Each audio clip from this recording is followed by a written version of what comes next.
How can you avoid the typical board cyber mistake of failing to adequately invest in robust cybersecurity measures? Welcome to CyberBoardCast, episode 245. I'm Andrzej Cetnarski for CyberNation Central. Underinvestment in cybersecurity infrastructure, tools, personnel, and education is a common mistake that leaves critical systems, data, and people inadequately protected. This often stems from a lack of proper cyber governance knowledge at the, you probably guessed it, board and C-suite levels, right? Culture from the top, leading to insufficient budget allocation and resources. Consider the Colonial Pipeline ransomware attack in 2021.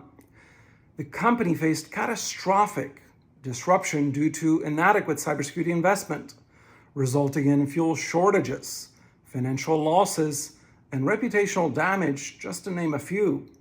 U.S. Secretary of Transportation Pete Buttigieg and I spoke about this and agreed that a culture of cybersecurity at the top level failed, highlighting the need for adequate investment from the board down.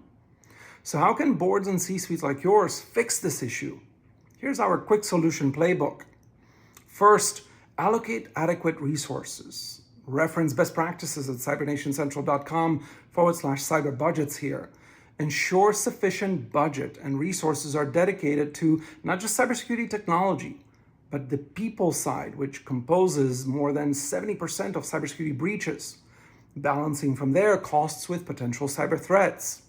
Second, prioritize cybersecurity and strategic planning, integrating cybersecurity into every step of strategic planning to align investments with organizational goals like we discussed 2 episodes ago.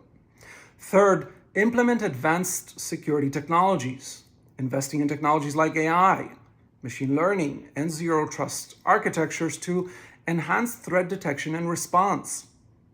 Fourth, foster a cybersecurity conscious and savvy culture, continuously educating and training directors, executives, and employees to stay ahead of evolving cyber threats.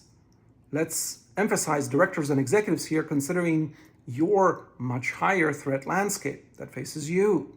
And finally, fifth, regularly assess and update cybersecurity measures, conducting regular assessments to identify gaps and improve security measures to stay ahead of evolving threats. In our next episode, we launch our new Week in Review segment every Monday morning, so stay tuned. We'll be discussing the past week's significant cybersecurity news and its impact on your boards and C-suites decision-making. Regular programming resumes from there Tuesday mornings. In the meantime, make sure to fortify your board and C-suite cyber governance with the Certified Cyber Fiduciary CCF certification, Fiduciary Intelligence Suite, Advisory, and Directors and Officers Network from CyberNation Central. Schedule your consultation at cybernationcentral.com. Until next time, stay vigilant and proactive.